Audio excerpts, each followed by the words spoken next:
Mon fils de 15 ans et moi avons été humiliés, bannis du mariage de la sœur de mon propre mari. La raison? Nous n'avons invité que l'élite, je ne veux pas que tu fasses tâche.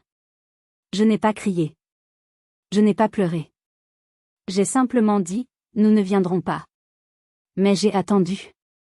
Et pour Noël, j'ai préparé une petite surprise qui a mis toute leur famille à genoux, implorant un pardon qu'ils n'obtiendraient jamais.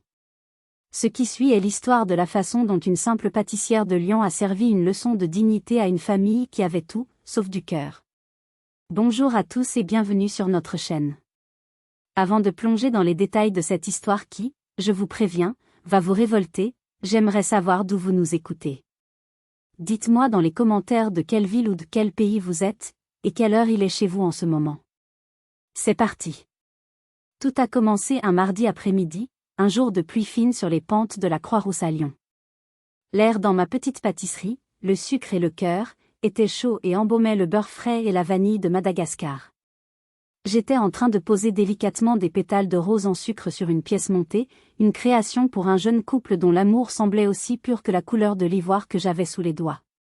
C'est dans ces moments de concentration, où le monde extérieur s'efface, que je me sens le plus vivante. Mon art, c'est ma fierté. C'est ce qui a payé les factures, ce qui a élevé mon fils, Léo. Le téléphone a sonné, brisant le silence. C'était Chloé, ma belle-sœur. Sa voix, toujours un peu trop aiguë, un peu trop forcée, a crépité dans le combiné. Hélène. J'espère que je ne te dérange pas en plein coup de feu? Je savais que c'était exactement ce qu'elle espérait. Bonjour Chloé. Non, tout va bien. Comment vas-tu? Les préparatifs avancent? Oh, tu n'imagines pas. C'est de la folie. Le château à Annecy est divin, la liste des invités est, eh bien, disons qu'elle est impressionnante. C'est justement pour ça que je t'appelle. Un silence.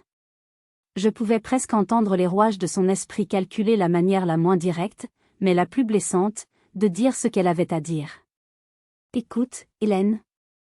Je sais que toi et Léo, vous aviez hâte de venir, mais, les choses ont un peu changé. Le mariage prend une tournure très, officielle. Tu comprends, la famille de mon fiancé, ce sont des gens importants. Il y aura des ministres, des PDG. C'est une question d'image. Mon cœur a commencé à battre plus fort. Je savais où elle voulait en venir.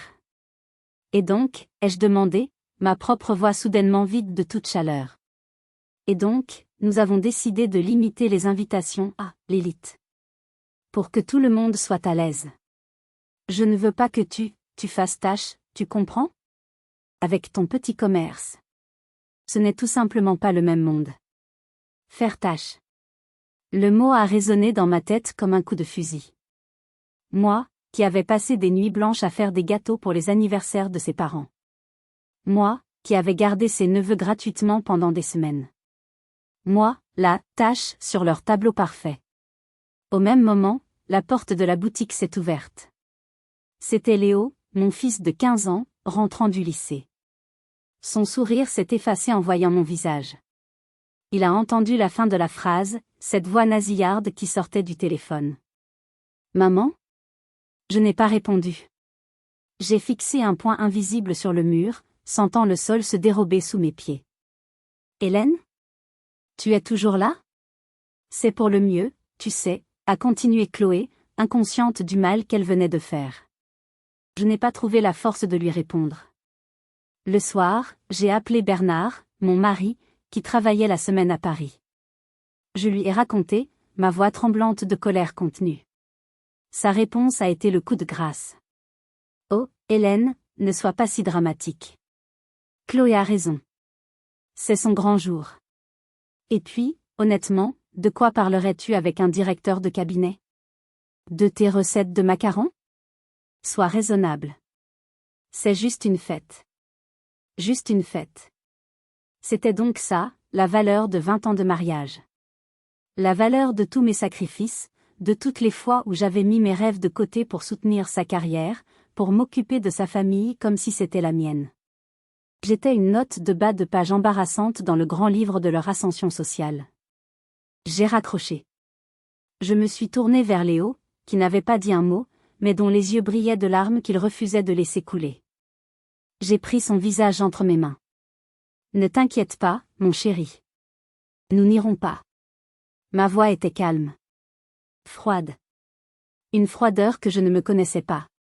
Mais au fond de moi, ce n'était pas de la tristesse que je sentais monter. C'était une flamme. Une flamme glaciale de détermination. Ils pensaient m'avoir effacé de leur histoire. Ils ne savaient pas qu'ils venaient de me donner la plume pour en écrire la fin. La leur. Cette nuit-là, je n'ai pas dormi. Comment aurais-je pu? La conversation avec Bernard m'avait laissé vide. Ce n'était plus de la colère, mais un constat glacial, j'étais seule.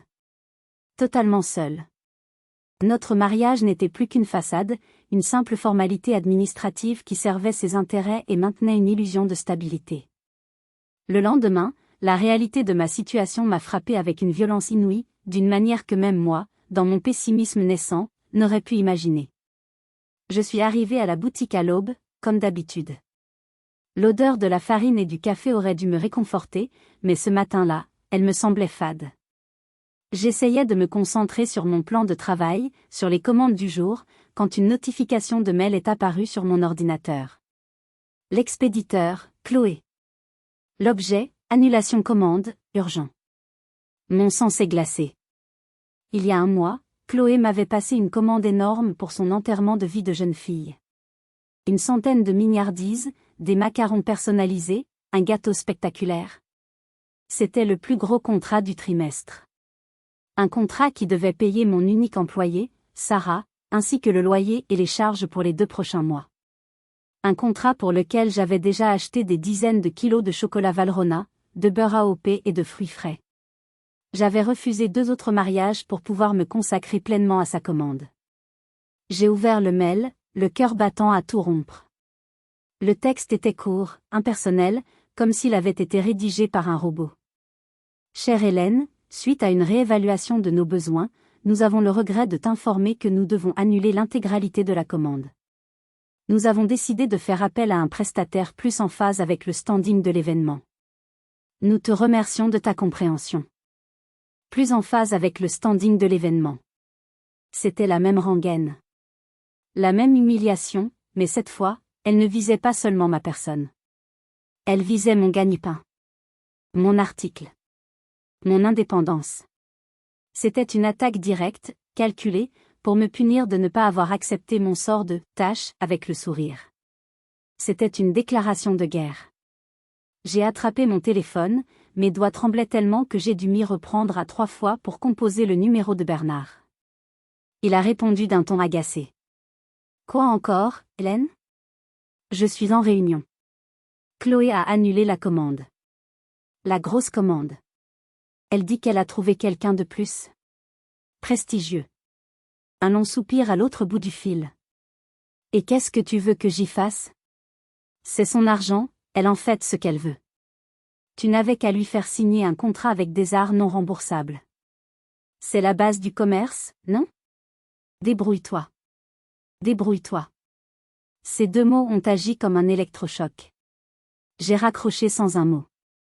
J'ai regardé autour de moi, dans cette boutique que j'avais construite de mes propres mains, avec mes économies, mes larmes et mes nuits blanches. Et j'ai compris. J'avais passé 20 ans à prendre soin d'une famille qui, à la première occasion, me jetait à la poubelle et essayait de me détruire financièrement. La tristesse s'est évaporée, laissant place à une fureur froide et lucide. C'en était fini de la gentille Hélène. C'en était fini des sacrifices et des compromis. Si vous aviez été à ma place, qu'auriez-vous fait? Auriez-vous baissé les bras, ou auriez-vous commencé à planifier votre riposte? Dites-le moi dans les commentaires, j'ai hâte de vous lire. Ce soir-là, après avoir expliqué la situation à Sarah, qui m'a regardée avec une loyauté qui m'a mise les larmes aux yeux, je suis rentrée chez moi. Au lieu de pleurer, j'ai ouvert le vieux secrétaire de ma grand-mère, un meuble qu'elle m'avait légué et que je n'avais jamais vraiment exploré. Dans un double fond que je ne connaissais pas, caché sous de vieilles lettres, il y avait une petite boîte en fer. À l'intérieur, un livret de caisse d'épargne jauni par le temps. Le nom dessus était le mien. Hélène Dubois. Mon nom de jeune fille. Ma grand-mère avait ouvert ce compte à ma naissance, y déposant de l'argent chaque année. Je l'avais complètement oublié. Le solde n'était pas astronomique, mais c'était bien plus que ce que j'imaginais. C'était un trésor de guerre. Un cadeau du passé pour affronter l'avenir. Cette découverte n'était pas un hasard. C'était un signe. Le signe que je n'étais pas seule. Le signe que j'avais les moyens de me battre. Et que ma vengeance ne serait pas seulement émotionnelle. Elle serait aussi financière. Et légale. Le lendemain matin, mon premier appel n'a pas été pour un fournisseur ou un client. Il a été pour Maître Lefebvre, un avocat réputé à Lyon, spécialiste du droit de la famille et des affaires. Maître Lefebvre, bonjour. Je m'appelle Hélène Dubois. Je crois que j'ai besoin de vos services. Je veux entamer une procédure de divorce. Mais avant ça, j'aimerais discuter de la pleine propriété de ma maison. Et je crois avoir un dossier solide. Le pion venait d'avancer sur l'échiquier. La partie pouvait commencer. Le rendez-vous avec Maître Lefebvre a eu lieu 2 jours plus tard dans son cabinet cossu de la presqu'île. C'était un homme d'une 60aine d'années, aux cheveux poivre et sel et au regard perçant, qui a écouté mon histoire sans m'interrompre une seule fois. J'avais apporté tous les documents que j'avais pu rassembler, l'acte de vente de la maison, les relevés de compte prouvant que l'apport initial venait de mon héritage familial, et même le livret d'épargne de ma grand-mère. Quand j'ai eu fini, il a joint ses mains sur son bureau et m'a regardé par-dessus ses lunettes. Madame Dubois, ou devrais-je dire, Madame Bernard pour l'instant, votre cas est on ne peut plus clair. La loi est de votre côté. Sous le régime de la communauté réduite aux acquêts, les biens acquis avant le mariage ou par héritage restent des biens propres. Nous pouvons non seulement lancer la procédure de divorce pour faute, étant donné le manque de soutien et l'humiliation subie, mais nous pouvons surtout, et très rapidement, faire valoir votre droit de propriété exclusif sur la maison. Votre mari n'aura pas son mot à dire. Un poids énorme s'est soulevé de mes épaules. La peur qui me tenaillait depuis des jours a commencé à se dissiper, remplacée par une confiance nouvelle. Parfait, ai-je dit. Lancez la procédure. En toute discrétion pour le moment. Je veux avoir tous les éléments en main avant que Bernard ne soit au courant de quoi que ce soit. Très bien, a-t-il répondu avec un mince sourire. J'aime votre stratégie. En sortant du cabinet, je me sentais plus forte, plus déterminée que jamais. Mais mon plan de vengeance manquait encore d'un élément crucial. Comment atteindre cette élite qu'il chérissait tant ? Comment leur montrer que la vraie valeur ne se mesure pas en euros ou en titres ronflants ? C'est là que l'idée a germé. Une idée folle, audacieuse. Une fête. Ma propre fête. Mais comment inviter des gens que je ne connaissais même pas ? CHCKBN en THCMC, MTTH Lamban Tili Auradan Sashkash Miam Si CAGI Sieu accent aigu NG Kong.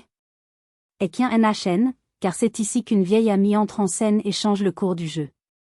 Je me suis souvenu de Madame Dubois. Pas un membre de ma famille, mais une cliente fidèle de la première heure. Une grande dame de la bourgeoisie lyonnaise, veuve d'un chirurgien de renom, qui adorait mes financiers aux amandes. Et le plus important, je me suis souvenu qu'elle m'avait parlé de son neveu qui se mariait à Annecy. Un rapide calcul mental m'a confirmé que son neveu n'était autre que le futur mari de Chloé. Le cœur battant, j'ai cherché son numéro. Et si elle me prenait pour une folle ? Et si elle se rangeait du côté de sa famille ? J'ai pris une grande inspiration et j'ai appelé. Madame Dubois ? C'est Hélène, de la pâtisserie, le sucre et le cœur. Hélène, ma chère enfant. Quelle bonne surprise. J'allais justement passer vous voir pour ma commande de Noël. Comment allez-vous ? Sa voix était si chaleureuse, si sincère, que j'ai senti mes défenses s'effondrer. Je lui ai tout raconté.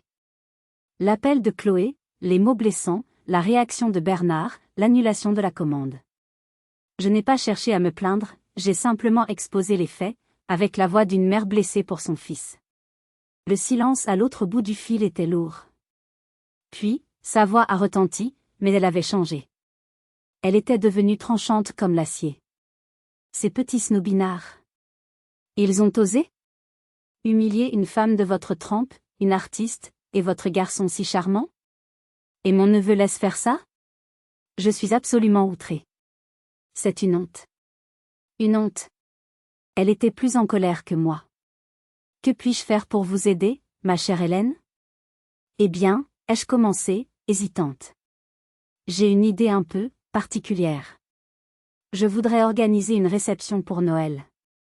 Une réception qui célébrerait les vraies valeurs. Et j'aimerais inviter tous les invités de leur mariage.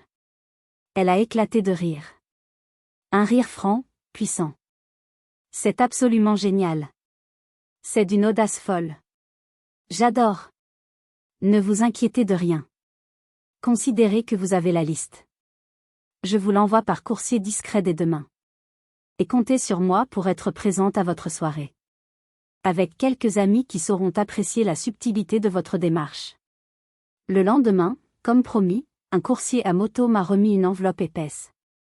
À l'intérieur, la liste complète, imprimée sur un papier luxueux. Nom, adresse, titre. Tout y était. En bas de la dernière page, un mot de Madame Dubois, écrit à la plume. Maintenant, ma chère, servez-leur une leçon qu'ils ne sont pas prêts d'oublier. Ce soir-là, Léo et moi étions assis à la grande table de la salle à manger. Il dessinait des arabesques élégantes sur un carnet, et j'ai eu une idée. Léo, mon trésor, j'ai besoin de ton talent. J'aimerais que tu dessines le plus beau carton d'invitation que tu puisses imaginer. Ses yeux se sont illuminés. Pour la première fois depuis des jours, je voyais une étincelle de joie, de malice. Il avait compris. Il faisait partie du plan. Nous étions une équipe. Il ne le savait pas encore, mais son coup de crayon allait devenir l'arme la plus redoutable de notre arsenal. Les 2 semaines suivantes ont été un tourbillon d'activités secrètes. Le jour, j'étais la pâtissière souriante, honorant mes commandes, discutant avec les clients du quartier. Mais la nuit, ma cuisine se transformait en quartier général. Léo et moi devenions des conspirateurs, unis par un secret qui nous rendait plus forts et plus complices que jamais. Léo s'est surpassé. Il a conçu un carton d'invitation d'une élégance sobre et intemporelle. Sur un papier vélin de couleur crème, il a dessiné à l'encre de Chine un entrelac de branches d'olivier et de feuilles de chêne, symbole de paix et de force. Pas de dorures ostentatoires, pas de fioritures criardes. Juste la beauté pure du trait. Nous avons fait appel à un petit imprimeur artisanal du Vieux-Lyon qui a réalisé un travail magnifique, avec un léger relief au toucher qui donnait une impression de luxe discret. Le texte, je l'ai pesé, mot par mot. Je voulais qu'il soit à la fois accueillant et dévastateur de subtilité. Hélène et Léo Dubois. J'ai utilisé mon nom de jeune fille, celui du livret de ma grand-mère, pour semer le doute. Qui était cette Hélène Dubois qui osait inviter tout le gratin? Ont le plaisir de vous convier à une célébration de la veille de Noël. Une soirée dédiée à la chaleur de l'amitié, à la gratitude et à l'héritage des valeurs qui nous unissent. Le samedi 24 décembre, à partir de 20h. L'adresse était celle d'un magnifique mas provençal près de Gordes, que j'avais loué pour 24 heures grâce à l'argent de ma grand-mère. Un lieu authentique, plein de charme et d'histoire, à des lieux du luxe froid et impersonnel de leur château d'Annecy. Et enfin, la phrase qui devait faire mouche, la petite phrase assassine.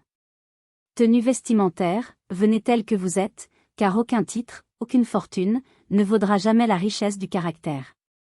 Chaque mot était une flèche. Héritage des valeurs, richesse du caractère.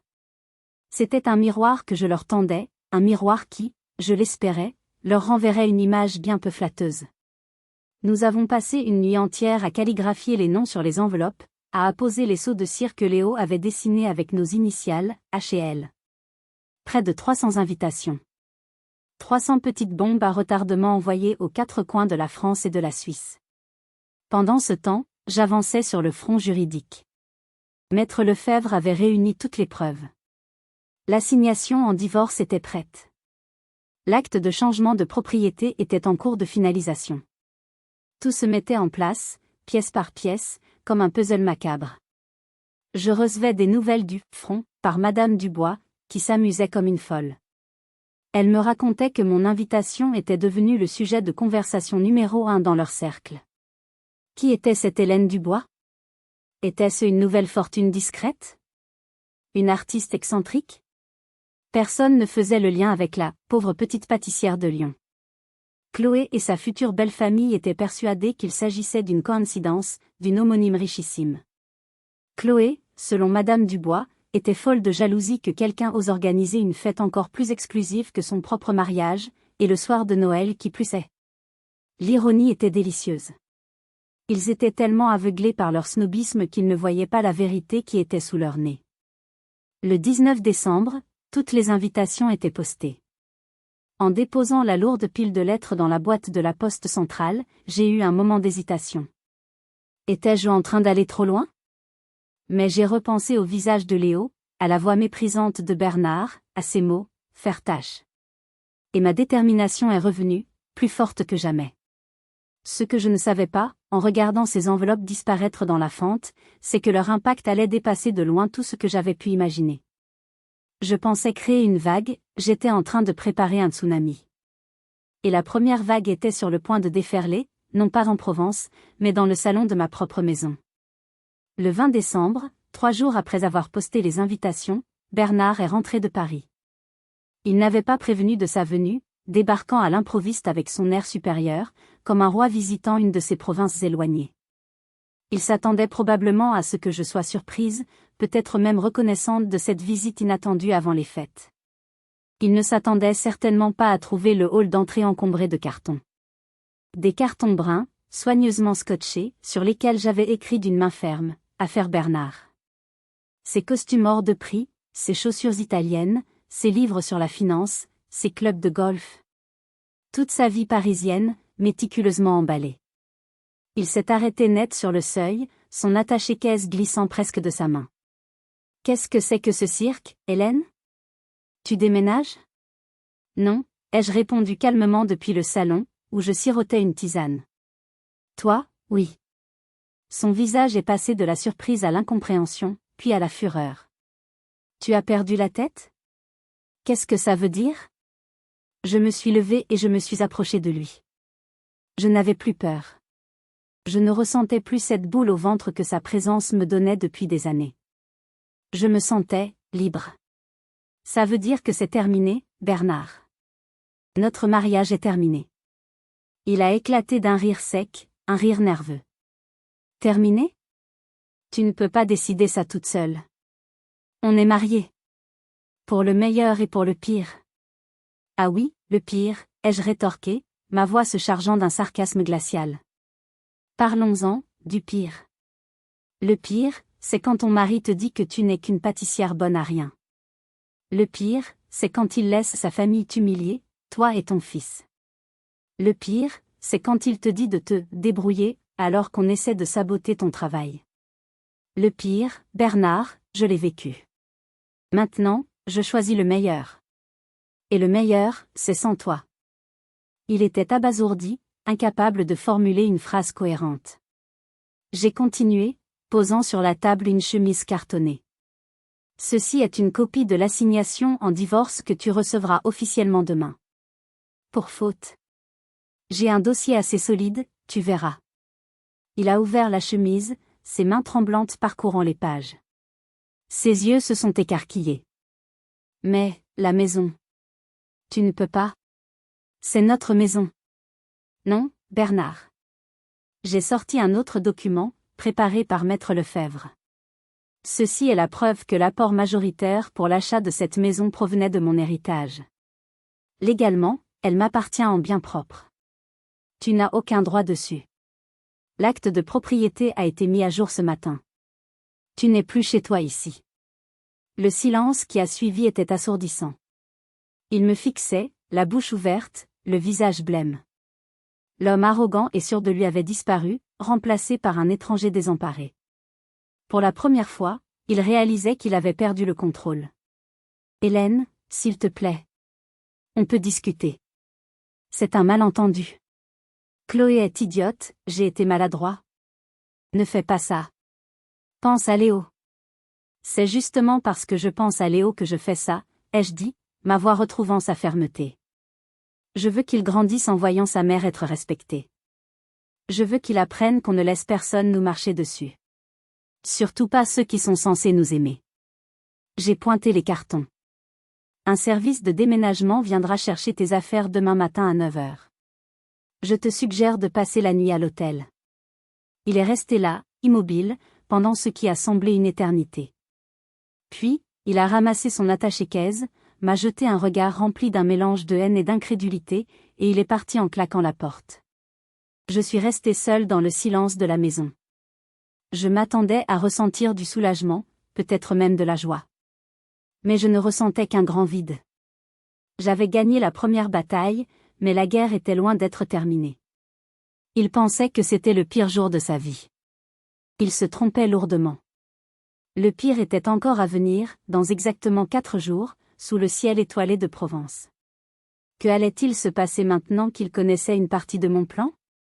Le 24 décembre est arrivé. Le ciel de Provence était d'un bleu hivernal, clair et pur. L'air sentait le thym et le romarin. Le mas que j'avais loué était encore plus beau que sur les photos.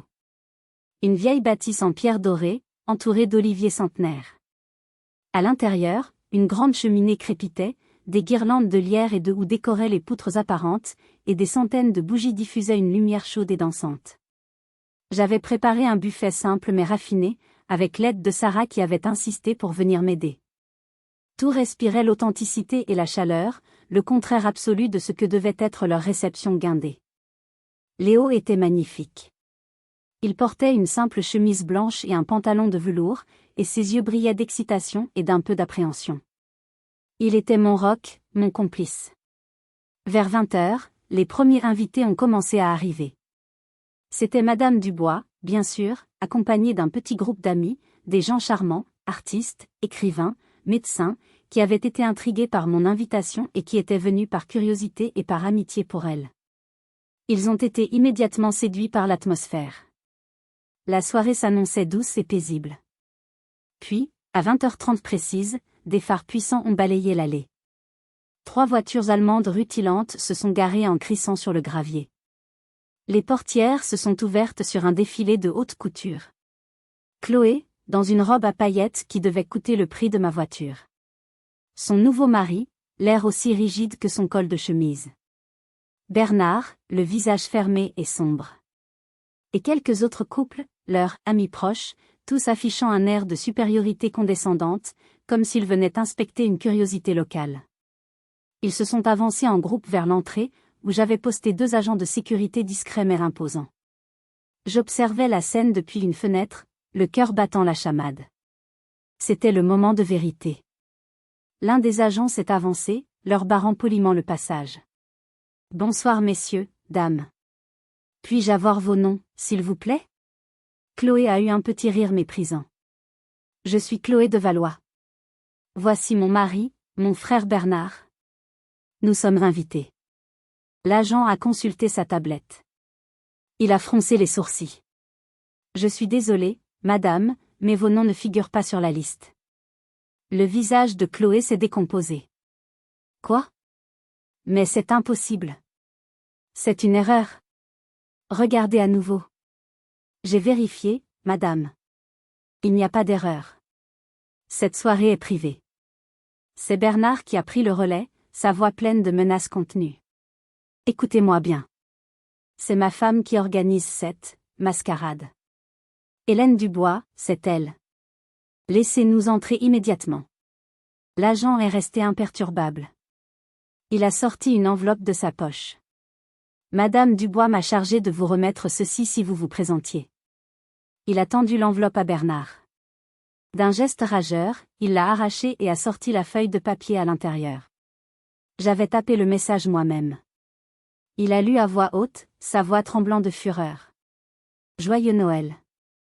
Malheureusement, cet événement est réservé à la famille et aux amis sincères.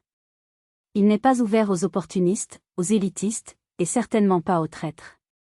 Si un jour vous souhaitez comprendre ce qu'est la véritable classe, essayez l'humilité. HD. Un silence de mort s'est abattu sur le groupe. Les visages étaient un mélange de stupéfaction, d'humiliation et de rage pure. Chloé était au bord des larmes. Son mari semblait vouloir disparaître sous terre. C'est une blague, a sifflé Chloé. Elle nous fait ça? Devant tout le monde? Et c'est là que la situation a basculé de l'humiliation privée au désastre public. L'un des amis de Madame Dubois, qui était sorti fumer un cigare, était en fait un journaliste d'un grand magazine local. Voyant la scène, il avait discrètement sorti son téléphone et filmait le tout. Au même moment, une autre voiture est arrivée. Madame Dubois en est sortie, majestueuse dans son manteau de velours. Elle s'est approchée du groupe, son visage exprimant la plus grande surprise feinte. « Chloé ? Bernard ? Mais que faites-vous là ? Je pensais que vous aviez une réception au château ? Ne me dites pas que vous avez essayé de vous incruster à la soirée la plus chic de la saison sans y être invité ? Quelle terrible faute de goût ! Ce fut le coup de grâce. » Anéantis, humiliés, ils ont fait demi-tour dans un silence de mort, sont remontés dans leur voiture et ont disparu dans la nuit, laissant derrière eux les échos de leur propre arrogance. Je me suis éloigné de la fenêtre, le corps tremblant. C'était fait. Le rideau était tombé. Mais ce que je ne savais pas, c'est que le spectacle ne faisait que commencer. Et que le public allait être bien plus large que je ne l'avais jamais imaginé. Que se passerait-il lorsque la vidéo de cette humiliation deviendrait virale ? La fin de la soirée fut douce et joyeuse, comme si l'incident à l'entrée n'avait été qu'un mauvais rêve. Nos quelques invités, mis au courant de la situation par une Madame Dubois triomphante, ont redoublé de gentillesse et de chaleur à mon égard et à celui de Léo. Nous avons ri, nous avons partagé des histoires, nous avons trinqué à la dignité et à l'amitié. Pour la première fois depuis des semaines, je me sentais légère, libérée d'un poids immense. Le matin de Noël, Léo et moi avons ouvert nos cadeaux au pied du petit sapin que nous avions décoré dans le salon du Mas. Pas de cadeaux extravagants, juste des choses simples, choisies avec le cœur. Il m'a offert un carnet de croquis reliés en cuir pour que j'y dessine mes futures créations, et je lui ai offert une belle boîte d'aquarelles qu'il désirait depuis longtemps. Nous étions bien. Nous étions en paix. Pendant ce temps, à des centaines de kilomètres de là, l'incendie que j'avais allumé commençait à peine à se propager. Le journaliste présent à la soirée, un certain monsieur Allard, n'avait pas seulement filmé la scène. Il avait passé la nuit à enquêter, à appeler ses contacts, à recouper les informations que Madame Dubois lui avait distillées avec un art consommé de la suggestion. Le 26 décembre, alors que la France digérait les restes de dinde et de bûches de Noël, son article est paru en une du Lyon Matin, le plus grand quotidien de la région. Le titre barrait la page en lettres capitales, la pâtissière d'E Lyon qui a servi une leçon d'E dignité à l'élite d'Annecy. L'article était un chef-d'œuvre de journalisme narratif. Il ne se contentait pas de relater l'humiliation à l'entrée de la fête. Il racontait toute l'histoire. Mon histoire. Il parlait de ma petite boutique, de ma réputation de travailleuse acharnée, des sacrifices que j'avais faits. Il citait, anonymement, des clients et des voisins qui ne tarissaient pas d'éloges à mon sujet. Puis, il décrivait l'affront, l'invitation au mariage refusé, le sabotage de ma commande, le tout raconté avec une précision qui ne laissait aucune place au doute.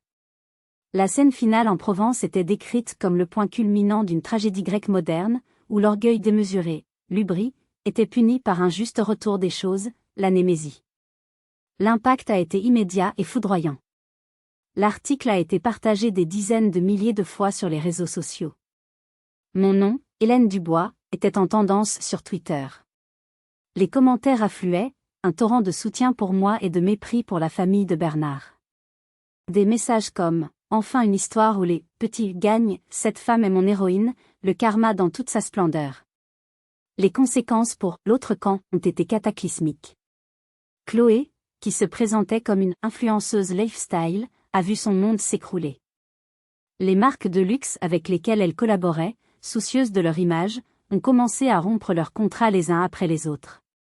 Son compte Instagram a été inondé de commentaires haineux. Sa réputation était anéantie. Pour Bernard, ce fut plus insidieux, mais tout aussi dévastateur. Son entreprise, une grande banque d'affaires très à cheval sur l'éthique et l'image de ses cadres, n'a pas du tout apprécié de voir le nom de l'un de ses directeurs associés à un tel scandale de mépris de classe. Il a été convoqué par les ressources humaines et mis en congé forcé le temps que la poussière retombe.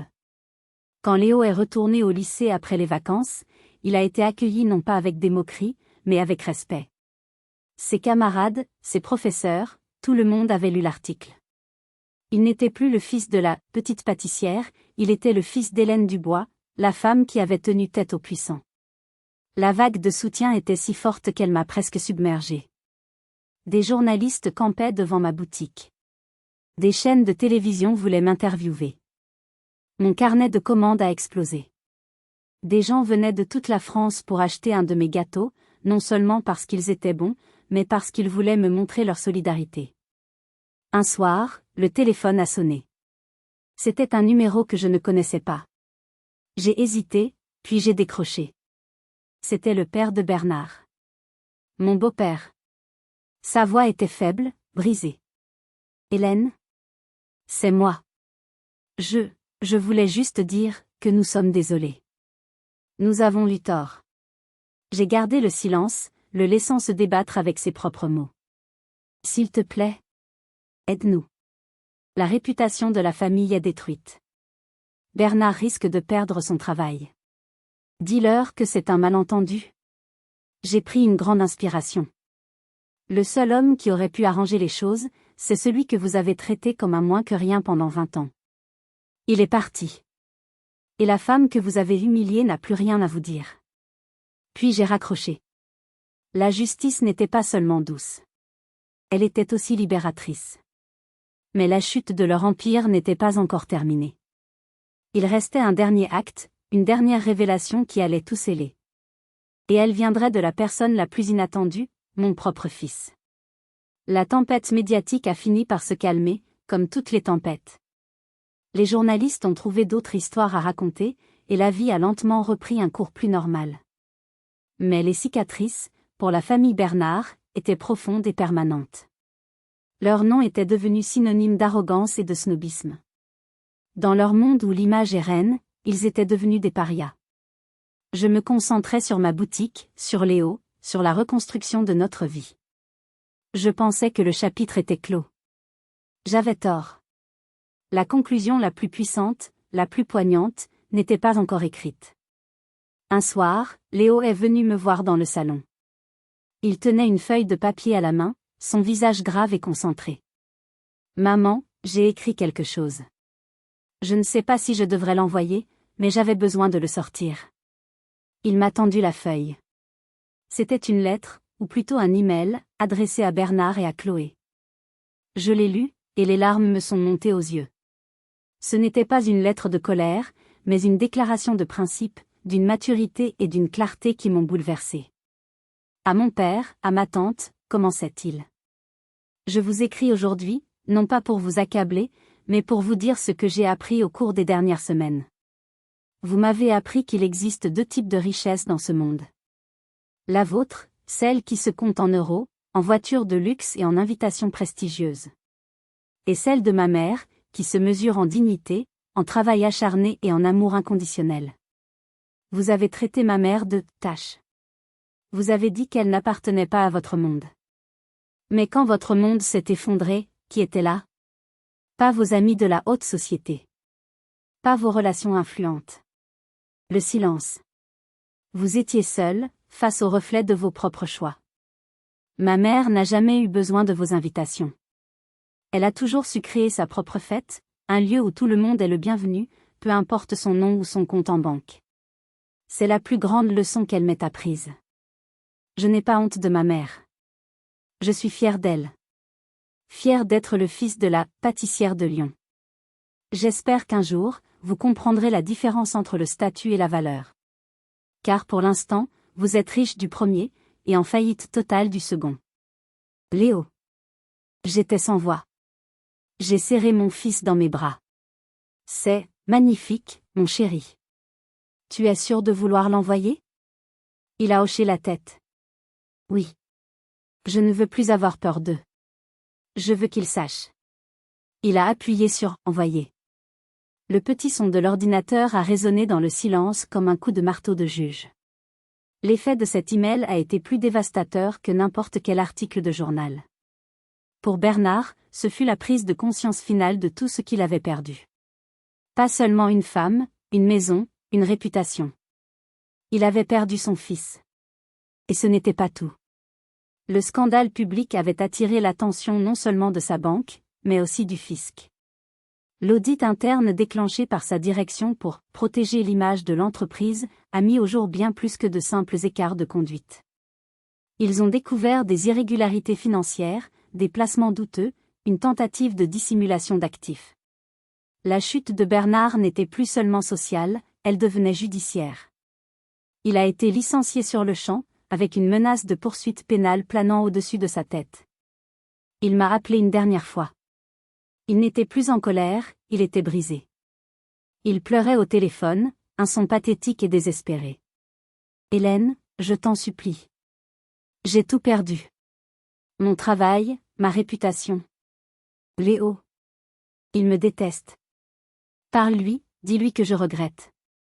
Dis aux médias que c'était une erreur, que tu me pardonnes. Tu es la seule qu'ils écouteront. Aide-moi. » J'ai écouté son flot de paroles incohérentes. Et je n'ai ressenti ni pitié, ni haine. Juste une distance infinie. Tu ne comprends toujours pas, Bernard, ai-je dit d'une voix calme. Il ne s'agit pas de moi. Il ne s'est jamais agi de moi. Il s'agissait de respect. De dignité. Tu as trahi ton fils. C'est quelque chose que je ne peux pas réparer pour toi. L'homme que tu étais, celui que j'ai aimé un jour, n'existe plus. Et la femme que tu as méprisée, elle, n'a plus de temps à perdre avec tes regrets. Adieu, Bernard.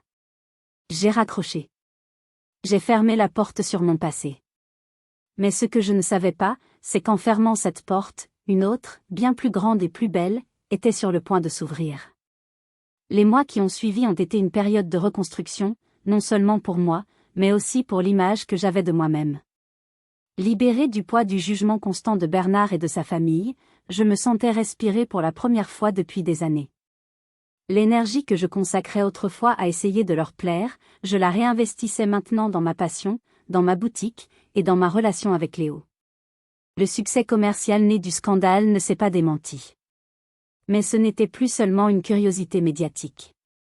Les clients revenaient pour la qualité de mon travail, pour l'atmosphère chaleureuse de la boutique, pour l'histoire de résilience qu'elle représentait. Le sucre et le cœur est devenu plus qu'une pâtisserie, c'était un symbole. Le symbole qu'il est possible de transformer l'amertume en douceur. Un jour, j'ai reçu une lettre du proviseur du lycée de Léo. Il m'invitait à venir parler lors de la journée des métiers et de l'inspiration. J'ai d'abord refusé, intimidée à l'idée de parler devant des centaines d'adolescents. Moi, une simple artisane, que pouvais-je bien leur raconter d'inspirant? C'est Léo qui m'a convaincue.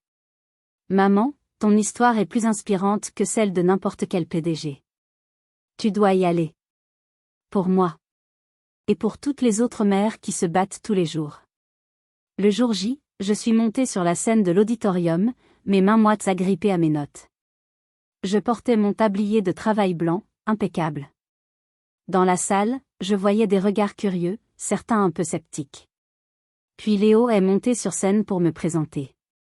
Sa voix, claire et assurée, a rempli le silence. Bonjour à tous. Aujourd'hui, je ne vous présente pas une directrice financière ou une avocate célèbre.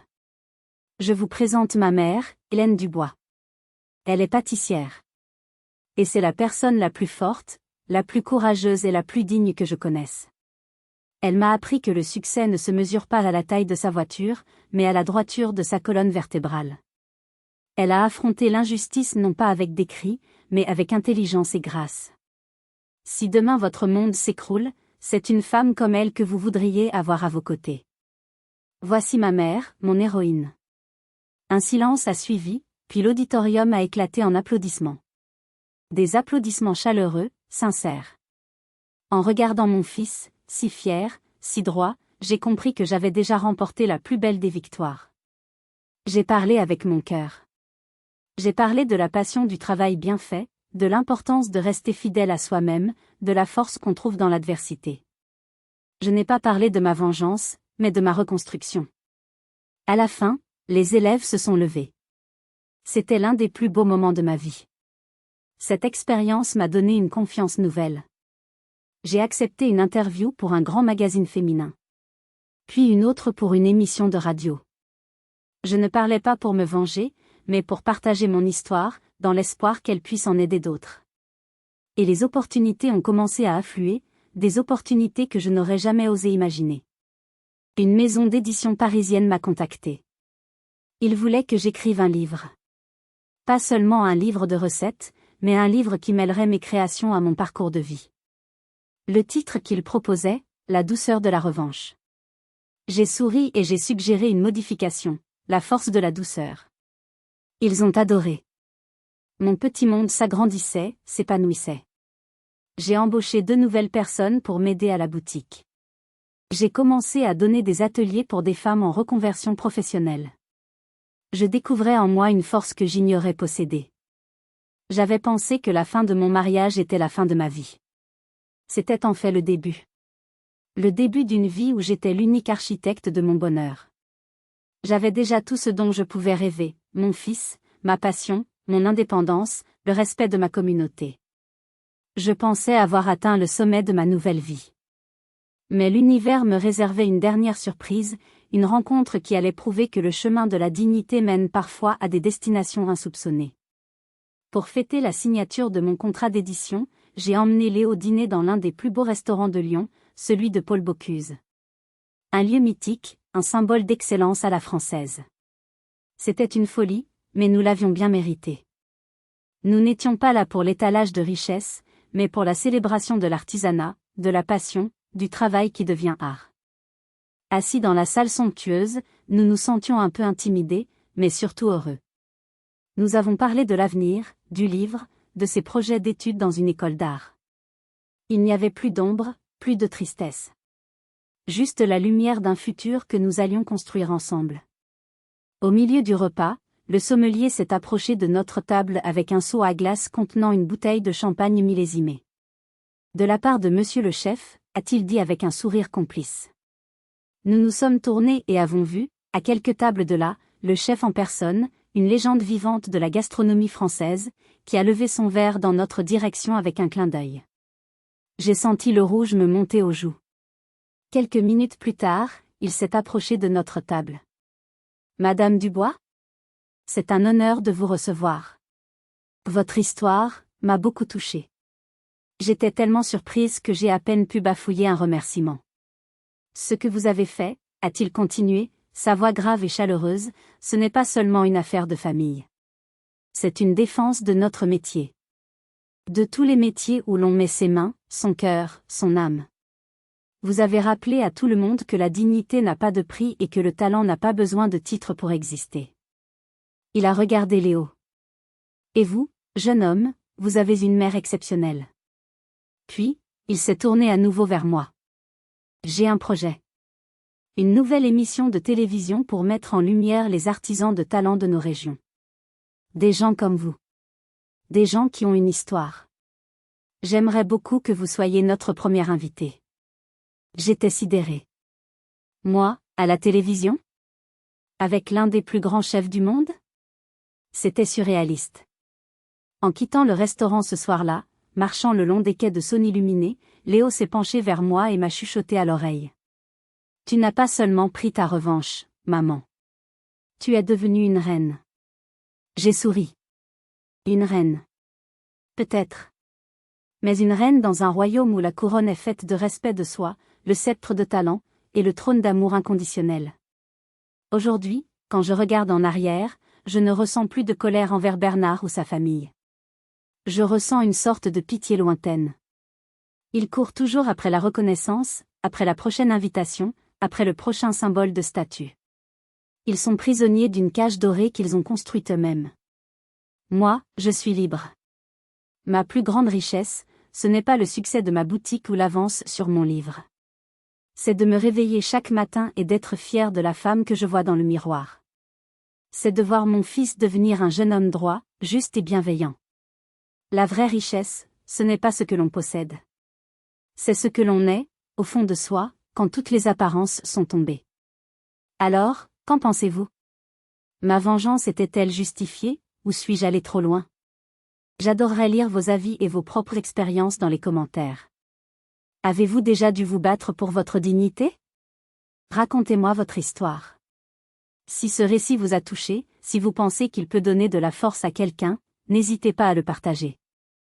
Et bien sûr, si vous voulez découvrir d'autres histoires de trahison, de résilience et de justice, abonnez-vous à la chaîne et activez la cloche pour ne rien manquer. Merci de m'avoir écouté. Restez fort, restez digne, et souvenez-vous que même dans les moments les plus sombres, il y a toujours une lumière. Parfois, il faut juste un peu de courage pour l'allumer soi-même.